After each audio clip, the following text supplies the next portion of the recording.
ভোরের আলো ফুটতেই ছোট গ্রামটা জেগে ওঠে। মাটির পথ ধরে হাঁটে এক সাধারণ মেয়ে। মসজিদের মিনার ছুঁয়ে যায় সকালের আলো।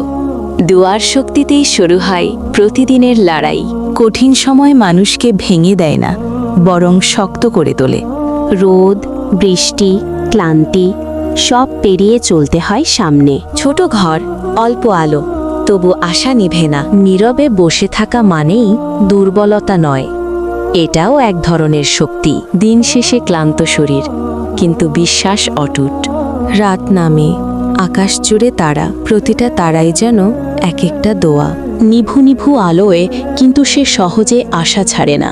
নীরবে পাশে বসা, দুজনের শক্তি এক। রাতের আধারে দোয়া, আকাশ শুনে নেয়।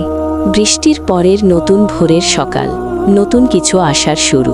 নিজেদের অল্প সুযোগ, কিন্তু বড় রহমত। আল্লাহর দান অসম্ভব সুন্দর।